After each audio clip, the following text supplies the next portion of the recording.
Então, continuando, né? Eu havia parado, quando a gente foi interrompido, né? A gente estava falando do rolo pé de carneiro, tá certo? Então, ele vai apresentar essa característica, né? Essa, essas, essas protuberâncias aqui, né? Semelhante a umas patas de um carneiro, ela vai permitir, né? É, que ele seja ideal, né? Para você estar fazendo a compactação de solos argilosos, beleza? Então já sabe, né? Vai fazer a compactação, você já conhece seu solo, sabe que ele é argiloso, então se você for contratar uma empresa ali, né? Caso a sua empresa não disponha do equipamento, você trabalha com aluguel, né? Alugando, então você já vai ter essa noção, né? Que é mais interessante, né? O equipamento ideal será o rolo pé de carneiro, tá certo? Então aqui apenas vindo em perfil, né? Como seria o tambor, né? Do equipamento, então ele vai apresentar aqui essas protuberâncias, tá certo? O outro rolo vai ser o rolo liso, né? Rolo compactador liso. Também pode trabalhar em modo estático ou modo vibratório, tá certo? E aí ele vai ser eficiente basicamente para todos os tipos de solos, tá certo? Ok? Então, de um modo geral, né, esses seriam os tipos de equipamento, né? Note que você vai ter o quê? Isso aí são equipamentos grandes, né? Você nem sempre vai poder estar utilizando esses equipamentos, né? Por exemplo, o reaterro de uma válvula, você não vai utilizar um rolo, não tem sentido, né? Aí existem os outros equipamentos, né? Equipamentos menores, aí existe aquele equipamento chamado com sapinho, você vai ter essa função, né? O reaterro do caixão de uma edificação, você também não vai ser possível com rolo, tá certo? Então, eu estou falando aqui, né, mais os equipamentos gerais, mas vai existir esses equipamentos para funções mais específicas, né? Assim como também existem os rolos, pessoal. Acabei não colocando aqui nessa aula, mas depois vocês pesquisar, pode verificar. Existem os rolos menores, né?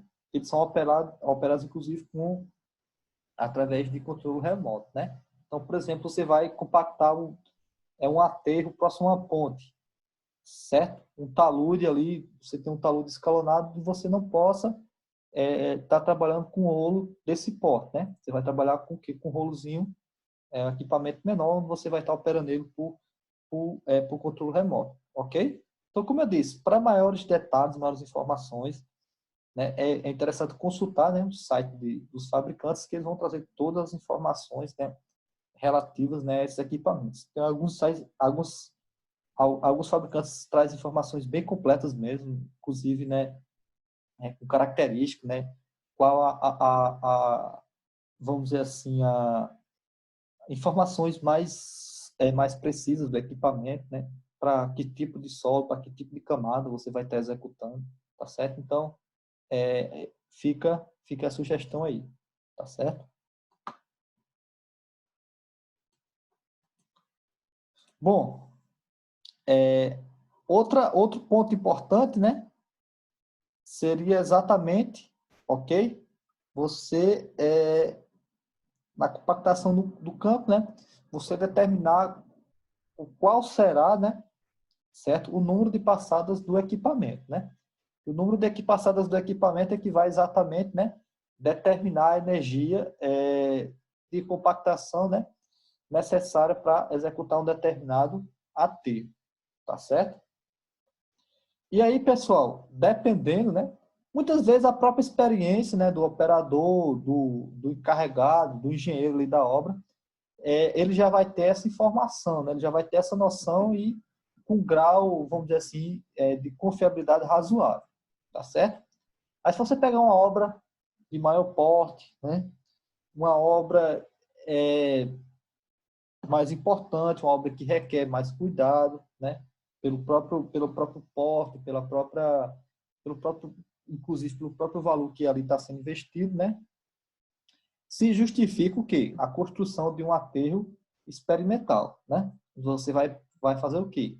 Vai selecionar ali, né, os materiais que possivelmente você vai utilizar no seu aterro, tá certo? E vai construir um aterro experimental, certo? Em torno do quê? Vamos dizer assim, de 200 metros, onde você varia ali o tipo de solo, né? Um trecho você coloca o solo, outro trecho você coloca o tipo de solo, e você possa variar também a umidade, né? E aí você vai passando o quê? Você vai realizar aquela compactação de forma experimental, né? E vai construir um gráfico desse tipo aqui, ó, certo? Onde você vai definir o quê? A massa específica seca máxima em função do número de passadas, tá certo? E aí, né, a partir, né, desse gráfico você vai extrair, né, qual seria o quê? O melhor solo, tá certo? Dentre aqueles que você experimentou. Qual seria o melhor solo? A partir de um determinado número de passadas, qual solo apresentou a maior massa específica seca máxima, e em função disso você vai ter condições, né, de determinar de determinar quantas passadas serão necessárias para você atingir o seu nível máximo de compactação, tá certo? Até você pode, inclusive, até testar a velocidade, né, com que o equipamento vai estar passando, se vai ser necessário a vibração estática ou a vibração vibratória. Enfim, você pode exatamente verificar qual seria a melhor solução para você realizar a sua obra, tá certo? Então, aqui a gente tem um exemplo, ó, isso aqui eu retirei do livro do Pinto, tá certo? Aqui ele fala lá no livro, né, qual seria a obra aqui que foi realizada, esse aterro. Mas é apenas aqui para a gente ilustrar, ó. Então, ele vai ter aqui, ó, dois tipos de solo, né? Ó. Aqui, ó, vai ter o quê? Ó? Uma argila siltosa amarela, tá certo? E aqui com o xizinho, esse gráfico mais de cima, eu vou ter o quê? Uma argila plástica vermelha, né? E nesse ponto intermediário aqui eu vou ter a mistura dos dois solos, né? Então, foi o que ele obteve. Ó. Então, por exemplo, aqui, ó, com uma passada do rolo, o solo aqui, ó, que solo é esse? Então, para a argila plástica, né, ele obteve o quê? Um grau de compactação de quase de 99%, né? E aqui, ó, já para esse outro solo, ó, com duas passadas ele obteve apenas 92%, né? Então, apenas para você observar aí, né, de que maneira você pode tá trabalhando com isso aí e obtendo qual seria a solução mais viável para a sua obra, tá certo? Nota que aqui eu tenho grau de compactação, eu já vou falar na frente do que seria. Então, mas apenas para que vocês entendam aqui, né? Quanto maior o grau de compactação, mais bem executado foi o aterro, tá certo? Apenas para vocês entenderem aqui o gráfico. E note, né, que a partir de um determinado número de passadas, né, o grau de compactação não aumenta, né? A curva ela tende que se permanecer constante, né? Então, a partir de chega um ponto, né, que não adianta você estar passando mais o rolo, que ele não vai mais atingir aquele grau de compactação, tá certo? E na construção desse aterro também experimental, só para que vocês entendam, né? É importante também o quê? Para cada compactação realizada, você determinar também a umidade, né? Para ver em que umidade foi atingida aquela massa específica seca, tá certo? Perguntas até aqui? Continuando. Bom, então para finalizar, vamos ver essa última parte aqui, ó, que é sobre o grau de compactação, né?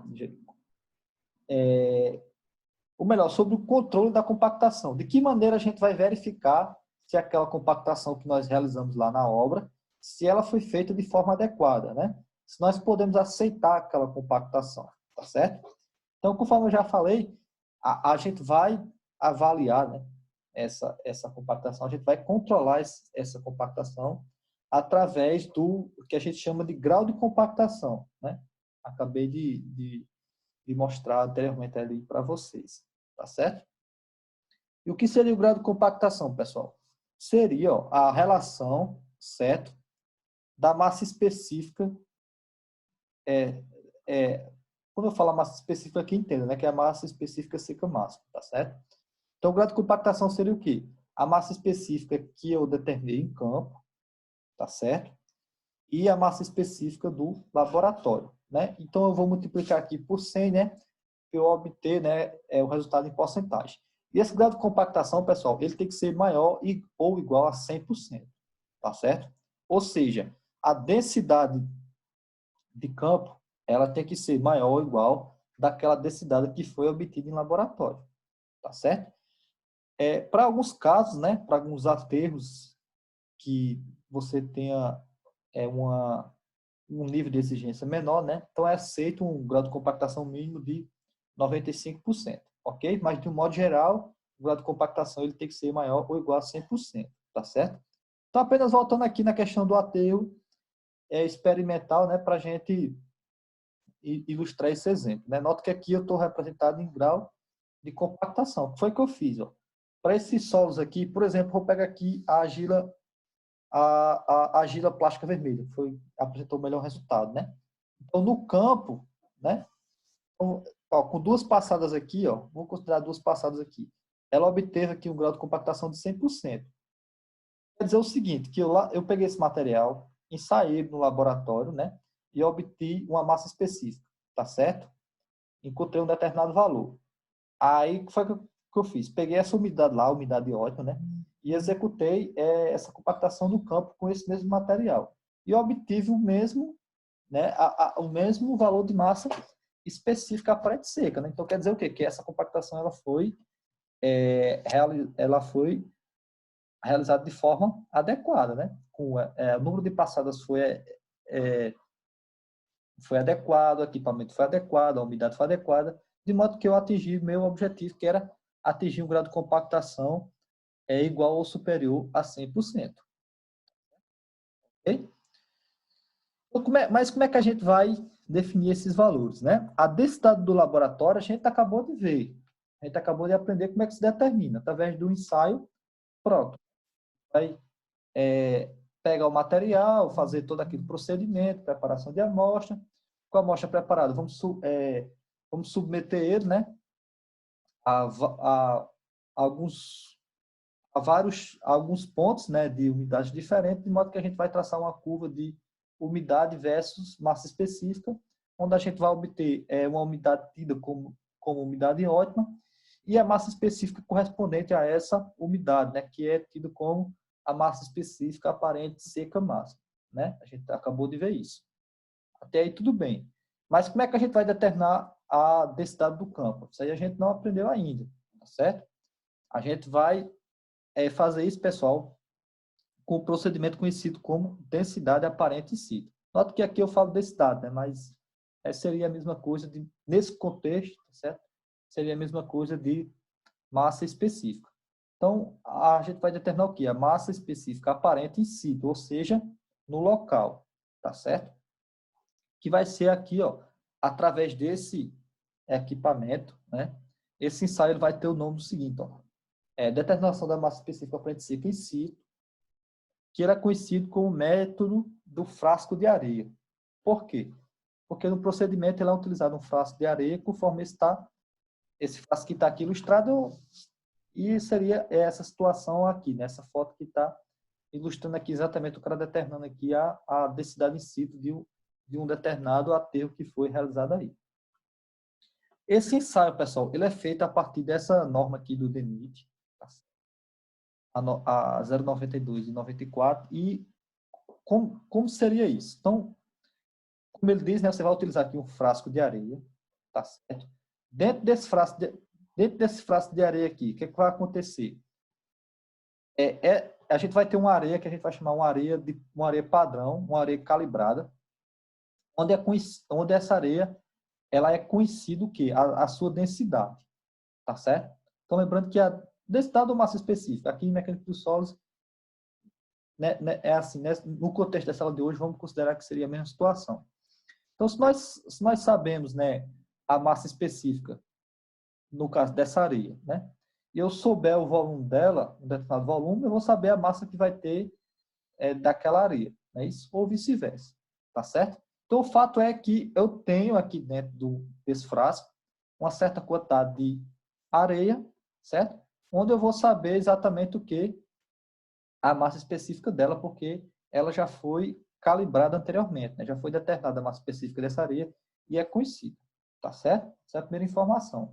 Aí eu vou utilizar esse frasco de areia, né, com outros aparatos, né, complementares, para eu determinar a massa específica em si. Então, o que é que eu vou fazer? Vou lá no local onde o aterro foi executado, tá certo? E vou cavar, certo? Vou fazer um furo, né? Onde foi realizado o aterro, certo? Vou fazer um furo, ok? O que é que eu vou fazer? Vou pegar esse material ali que eu furei, tá certo? E vou extrair ele, tá certo? Esse material, o que é que eu vou fazer? Eu vou levar ele para o laboratório e vou determinar a massa dele, desse solo que eu extraí desse furo que eu fiz, tá certo? Além de eu determinar a massa dele, o que é que eu vou fazer? Eu vou secar ele em estufa, certo? Porque aí eu vou determinar o quê? A umidade com que ele se encontrava, ou seja, a umidade com que ele foi executado aquele aterro, né? E essa umidade eu vou comparar o quê? Se ela está igual ou, vamos dizer assim, dentro de uma faixa ali de variação aceitável, se ela está conforme foi previsto, né, em laboratório, ou seja, se ela está aproximadamente igual, né, considerando, como eu disse, as variações aceitáveis, se ela vai estar igual ali, ou dentro da faixa, né, aceitável da umidade ótima, tá certo? Ok? E eu também determinei o que é a massa, né, o peso dessa quantidade de solo que eu extraí. Aí o que é que eu vou fazer? Eu vou pegar o frasco de areia, vou posicionar ele, deixa eu voltar aqui na figura, vou posicionar ele aqui, ó, tá certo? E aqui eu vou abrir, aqui vai ter tipo uma cápsulazinha, eu vou abrir, certo? E a areia que está dentro do frasco, parte dela vai encher aquele buraco ali que eu fiz, né? Que eu retirei o solo. Aí o que é que eu vou fazer, ó?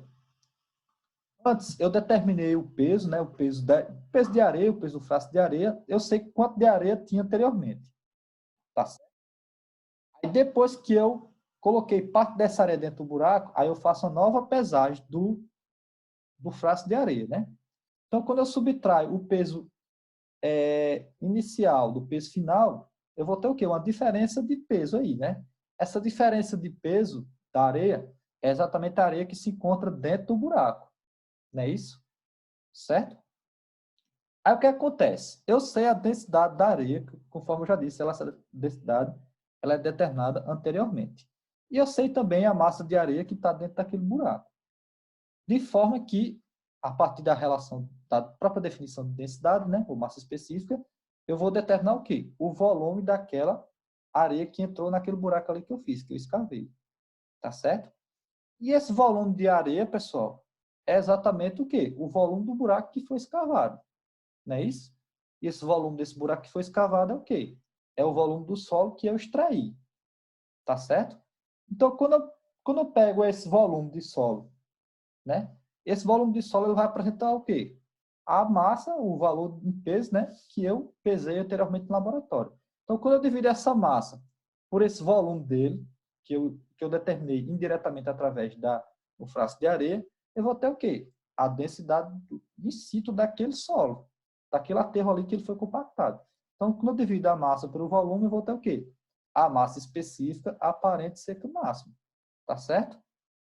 E aí eu vou comparar isso aí com a densidade do laboratório, né? Se a minha densidade aqui de campo ela for igual ou maior do que a do laboratório, né? Então eu vou ter um grau de compactação maior ou igual a 100%. E aí eu vou dizer que meu aterro está aceitável, né? Então toda obra você vai ter, né? Você vai contratar uma empresa que ela vai fazer esse controle, né?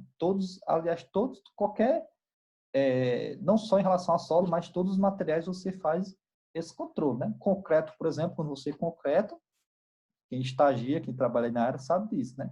Você vai concretar ali uma parte ali da sua obra, você já vai contratar uma empresa ali, caso você sua construtora não disponha disso, né? Você vai contratar uma empresa ali para fazer o que? Verificar ali, né? Se aquele concreto ali que foi concretado, ele está condizente ali com os valores que foram previstos em projeto, né? Não é isso? Você vai moldar ali, vai verificar o SLAMP, vai moldar corpo de prova e depois vai verificar ali se a resistência foi aquela resistência prevista no projeto. Se não for, você vai exatamente ali propor uma solução para consertar isso, né? Aqui, em relação à compactação, a mesma situação, né? Você realizou um trecho, certo? Aí você vai contratar a empresa e ela vai fazer esses ensaios para você e vai verificar, né? Então, como eu falei anteriormente, caso o aterro ele apresenta ali isso por 90%, né? Então, isso aí não vai ser aceitável, né? O que é que você vai fazer? Vai passar o equipamento, certo? Vai passar ali seja lá você vai escarificar, seja com um trator de lâmina, seja com aquela parte de trás da motoniveladora, né? Aquelas unhas, seja equipamento, ou seja o próprio trator agrícola, né? Com agrado, você vai escarificar aquele material, vai revolver ele, né? Certo? E aí vai realizar uma nova compactação, tá certo? Então, por isso a importância, né, de se fazer o quê? O ensaio corretamente, né, para você não ter prejuízo na sua obra. Se refazer um trecho desse, isso vai exatamente implicar, né, em custos adicionais e possa ser que você tenha prejuízo. Sem falar que você vai atrasar o cronograma da sua obra, tá certo? Então, quando você estiver estudando lá na parte de estradas, pavimentação, né, vão ver toda essa parte de aterro, né? Vão ver de forma detalhada, né, toda essa parte de equipamentos, como é o procedimento de execução dos aterros, né? A terraplanagem como um todo, né, tanto a parte de corte como a parte de aterro, né? E vão verificar também a parte de execução das camadas, né, das camadas constitutivas, né, do pavimento, né? E lá vai ter exatamente alguns parâmetros, né, que vão ser que vão servir, né, para a gente verificar se aquela camada foi executada corretamente, né? Então a gente já citei um exemplo, né, anteriormente na aula de granulometria, questão das curvas, né? Certo? Então aquela curva ali, aquele tipo de curva de granulometria, ela vai exatamente fornecer, né, vamos dizer assim, uma informação prévia do nível de compactação que meu material terá, tá certo? E aí, outro parâmetro também seria esse que nós vimos na nossa aula de hoje, né, que é o grau de compactação. E tem outro ensaio que acabou não sendo possível nós falarmos na aula de hoje, mas na parte de pavimentação a gente vai voltar, a gente tem a oportunidade de falar, né? Por isso que eu também não fiquei muito preocupado em falar nesse momento, que é o ensaio de suporte Califórnia, né? Que seria exatamente, né, para verificar a capacidade de suporte que uma camada de pavimento vai ter, né? Então, por exemplo, note que a compactação no trecho, né, no aterro, ele é feito com a umidade ótima, né? Então, com esse valor de umidade ótima, em laboratório também você realiza outra compactação, né, nessa umidade ótima e verifica esse índice de suporte Califórnia. Você vai comparar exatamente a resistência do solo com a resistência de uma brita padrão, certo? Esse ensaio foi desenvolvido lá na Califórnia, nos Estados Unidos, né? E hoje ele é muito realizado aqui no Brasil, né? E é o princípio, vamos dizer assim, né, do método atual que se tem de dimensionamento de pavimentos, tá certo? Então, são esses parâmetros, né, que são bastante importantes, né, para se realizar uma obra, ok? Então, vocês aí, né, caso não trabalhem ainda na área, ou quando for estagiar, quando for trabalhar, né, e aí ter um serviço desse tipo, né, só lembrar desses parâmetros que nós vimos na aula de hoje, tá certo? Então, como é que a gente faz o controle da compactação? Através do grau de compactação. A gente vai comparar a densidade do campo com a densidade do laboratório, né? Então, por isso a importância. Então, pense você, do ponto de vista de você está executando uma obra, né? Vai fazer um aterro, então pega uma parte daquele material, certo? Faz todos os ensaios de caracterização, ok? E aí, quando você for fazer a sua compactação, né? For fazer um aterro com um determinado solo, já faz tudo certinho, certo? Faz na umidade correta, contrata, caso você não trabalhe com isso, contrata uma empresa séria, uma empresa que vai garantir que o serviço seja feito da melhor forma possível, ok? Porque o ruim mesmo é você ter que refazer o serviço, tá tá certo? Em obra pública, por exemplo, né, você vai ter toda essa fiscalização. A construção de uma rodovia, por exemplo, seja uma rodovia estadual, seja uma rodovia federal. Você vai ter ali, seja o DE, seja o DENIT, né? Ele vai estar ali, cada camada, cada trecho que for executado ali, ele vai estar acompanhando isso aí, tá certo? Então, vamos dizer assim, qualquer parâmetro desse que não seja atendido, isso vai ter uma consequência, né, no futuro aí, no desempenho da sua obra, tá certo? Alguma pergunta até aqui, pessoal?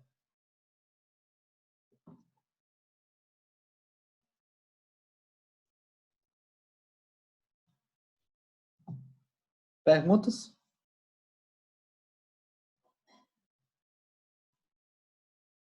Não, Oi? pode continuar. Não, então, a parte teórica nós acabamos. E isso era o que nós tínhamos para compactação, tá certo? Aí eu vou tentar viabilizar aqui um exercício para a gente fazer, para a gente aprender a traçar as curvas e determinar os valores de umidade ótima, né, e massa específica para a gente seca massa, ok? Então, a gente faz um intervalo aí, certo? 10h40 a gente volta, beleza? Aí a gente faz esse exercício.